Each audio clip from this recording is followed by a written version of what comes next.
Salut tout le monde. On se retrouve aujourd'hui parce qu'on va parler des 5 erreurs à ne pas faire quand on débute le système des enveloppes budget. Vous êtes pas mal à commencer dernièrement, les enveloppes budget, donc c'est super. Sachant que je suis passée par là, je sais que c'est pas évident de se lancer et de trouver ses habitudes. Ce système est vraiment quelque chose qui fonctionne si on a la patience de le mettre en place et de tenir bon.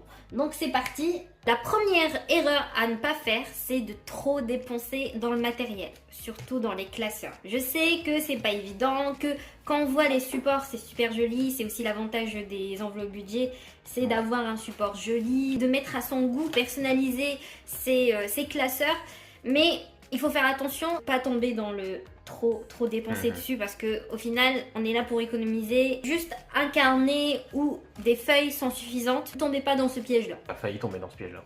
Oui, j'ai failli tomber dans ce piège là parce que franchement s'il n'y avait pas Marvin, moi j'aurais acheté tous les clusters possibles et imaginables sur Amazon. Ouais.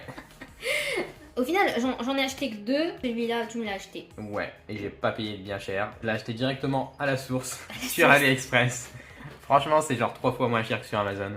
Et c'est exactement le même, c'est les mêmes coutures, c'est le même truc en fait, c'est vraiment le même. Mais voilà, c'est beaucoup moins cher et ensuite t'as pu le personnaliser toi-même pour pas cher. Voilà, il y a des petites astuces comme faire les autocollants, comme t'as fait dans la dernière vidéo. Vous pouvez retrouver la vidéo dans le i. Et pareil, vous pouvez par exemple ici sur vos enveloppes, souvent quand vous achetez un classeur, il y a les enveloppes vierges qui viennent avec. Vous pouvez personnaliser avec des stickers pas chers. Moi j'avais pris des stickers à Action et je les avais mis dessus. Ouais. Et pareil pour les petites écritures, j'avais acheté les lettres où il y a un espace pour pouvoir remplir. C'est ça que j'ai pris et du coup avec un feutre permanent, j'ai dessiné dessus. Franchement efficace et sympathique. Et pareil, si jamais vous voulez pas dépenser des sous dans un classeur, c'est totalement normal. Vous pouvez très bien utiliser un classeur. Nous, par exemple, avant d'avoir un budget planner comme ça, je l'ai fait moi-même avec mon suivi sur le mois et mon bilan du mois du coup et avec un suivi aussi sur l'année. Ça c'est facile, vous pouvez pareil retrouver une vidéo sur notre chaîne, je vais la mettre dans le i pour savoir comment faire son budget planner. C'est facile, mais aussi si jamais vous n'êtes pas doué entre guillemets ou vous voulez pas imprimer les supports, vous pouvez très bien écrire. Regardez par exemple nous ce qu'on faisait c'est ça, regardez le budget de Marvin pour avril. Il mettait son revenu, ses charges fixes et ensuite charges variables. Faites pas attention ici, c'était notre inventaire de... Ouais, on se demandait ce qui restait. Ce qui restait dans les placards et frigos pour faire les courses. Mais oui, un petit carnet comme ça suffit largement, pas besoin d'avoir ça. Même pour faire son budget, même pour gérer ses enveloppes, dans une certaine mesure, on peut faire ça avec un petit cahier, c'est très bien, c'est pas cher et... Pour commencer, ça peut être suffisant. Au moins le temps de faire un peu d'économie. Même on n'a pas envie de dépenser toutes ces économies là-dedans. Ensuite, la deuxième erreur, c'est de ne pas prendre le temps de faire son budget chaque mois. Moi, je suis tombée dans cette erreur-là parce que surtout si vous avez un salaire pas fixe. Moi, j'avais pas de salaire fixe, donc je ne savais pas combien j'allais avoir à début du mois.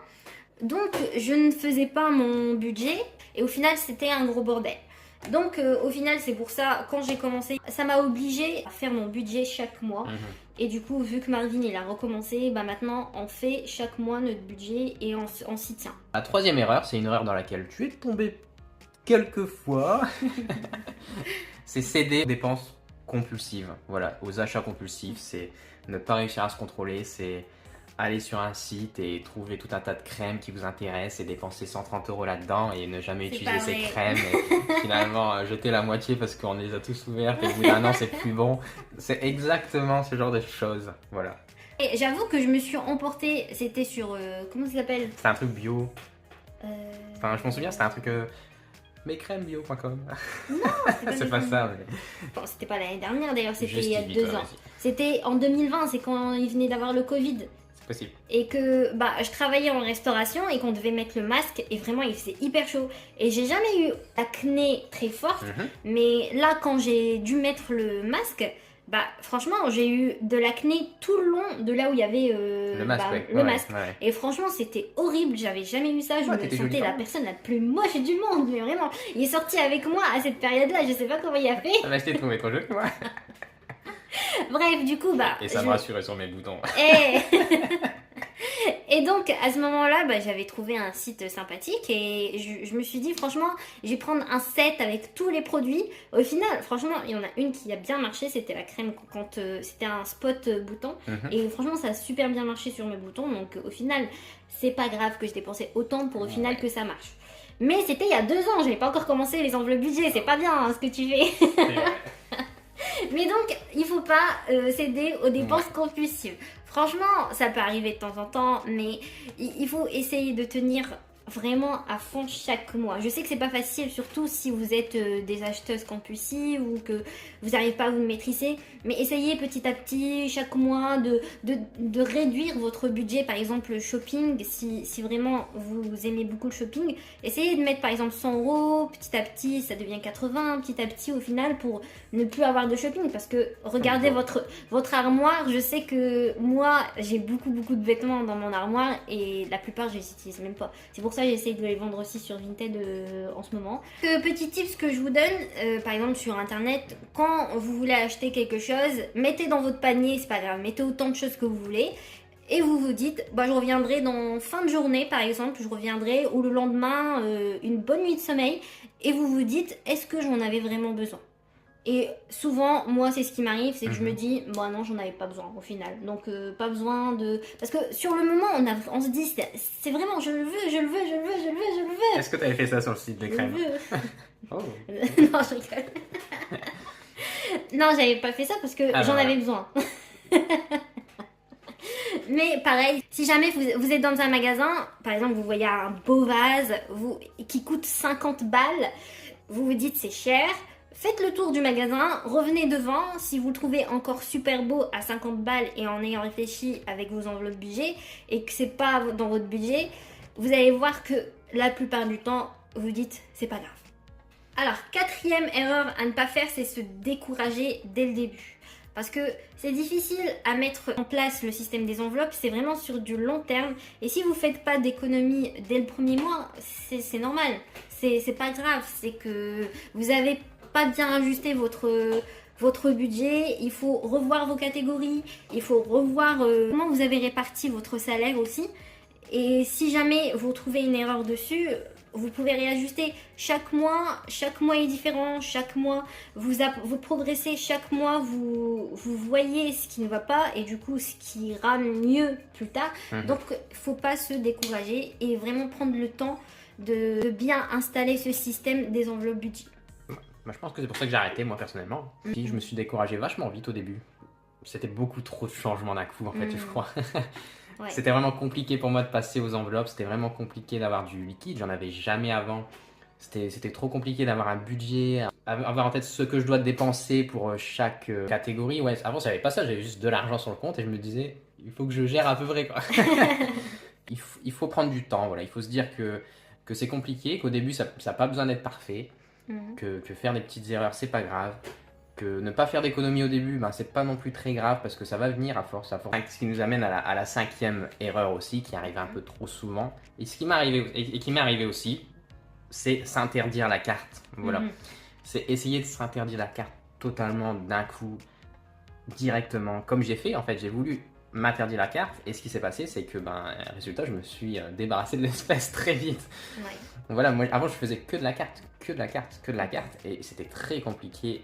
Ça a été très compliqué quand je me la suis interdit et que j'ai commencé les petits carnets, j'ai commencé les enveloppes, c'était juste trop chiant, j'ai trouvé ça chiant en fait, j'ai trouvé ça énervant, la vérité, j'ai trouvé ça énervant, je me suis dit, c'était frustrant.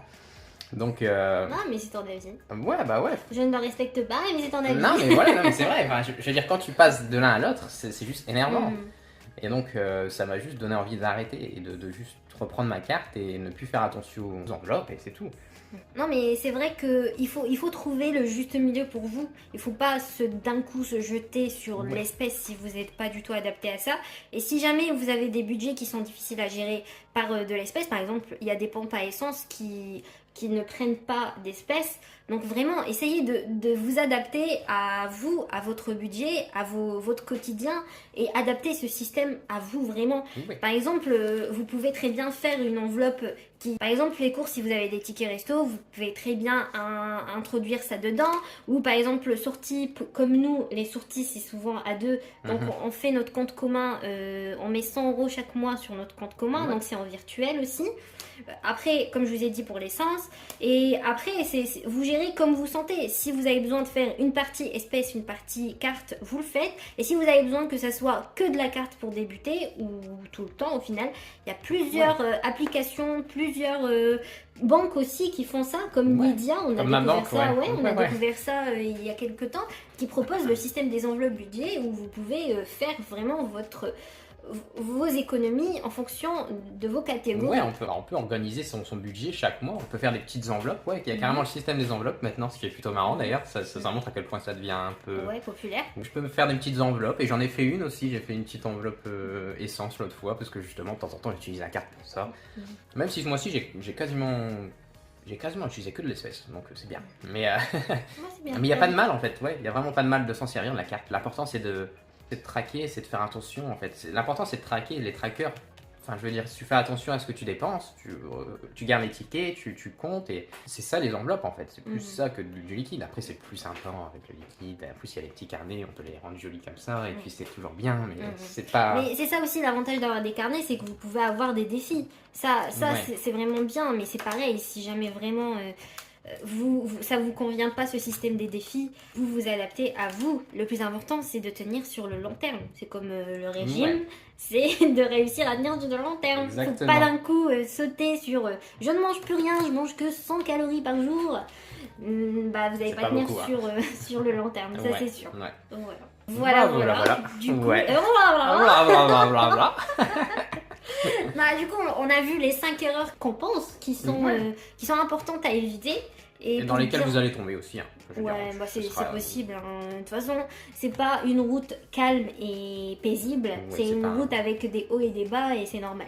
J'espère que ces conseils vous seront utiles du coup et que vous pourrez les appliquer à votre rythme et à votre situation aussi et que on a pu vous aider un petit peu et j'espère que vos économies se passent bien. On n'a sûrement pas tout dit non plus. Je veux dire, si vous avez en tête des petits conseils, des petites erreurs, n'hésitez pas à partager votre expérience dans les commentaires, ça pourrait aider des gens, vraiment. Ça pourrait nous aider nous aussi, parce que ça fait pas, on n'est pas des experts en enveloppe, il ne faut pas déconner non plus, surtout moi.